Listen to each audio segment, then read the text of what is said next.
Ассаляму алейкум достар, бүгін сіздерге шабдалы қосылған бәліштің, яғни галетаның жасалу жолымен бөлісетін боламын.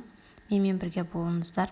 Алдымен ыдысымызға тұзды, шекерді, оның үстіне сұйық май қосамыз және де жаңа қайнаған ыссы суды қосамыз. Барлығын бір араластырып аламыз. Барлық қосып жатырған ингредиенттердің мөлшерін видеоның описаниясына және де видеоның өзінде жазып кететін боламын міндетті түрде.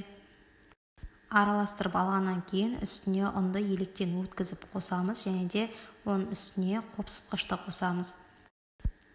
Ұнды бірден қоспай, бірінші жартысын қосып, бір араластырып алып, кейін қалғанын қосамыз. Бізде жұмсақ, қолға азап қана жабысатындай қамыр шығуы керек. Және де достар, видеоны соңына дейін қарап, міндетті түрде мен каналыма жазылуға ұмытпаңыздар. Ол үшін видеоның астында подписация батырмасын бассаңыз болғаны. Сол кезде сізге мен салған видеолар ең алдымен көрінетін болады. Барлық ұнды қосып болғаннан кейін қолымызбен жұмсақ қамыр илейміз. Қамырымызды аздап демалдыруға қоямыз да, сол кезде шабдалыны турап дайындап аламыз. Мен орташа көлемдегі 4 шабдалыны пайдаландым. Шабдалыны видеода көрсетілгендей етіп турап дайындасаңыздар, сол кезде бәліштеріңіз әдемі болып шығады. Сізде шабдалы болмаса, не болмаса, ол сізге ұнамайтын болса, орнына басқа бір жемісті пайдалансаңыздар да болады. Енді қамырымызды әдемілеп дөңгелетіп жайып аламыз. Кейін видеода көрсетілгендей етіп үстіне шабдалыны орналастырып, бәліштің жан-жағын әдемілеп түйеміз.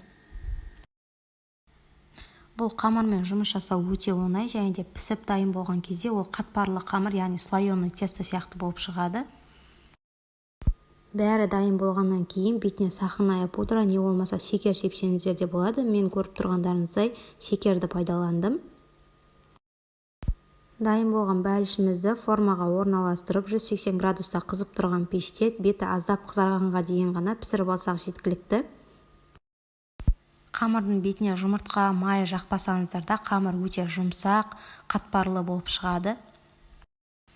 Сіздер де видеоны соңына дейін қарап, міндетті түрде жасап көріңіздер, сіздерге ұнайды деген сенімдемін. Видеоны соңына дейін көрген болсаңыз, лайк басып, комментарий қалдырып және де каналыма тіркелуге ұмытпаңыздар.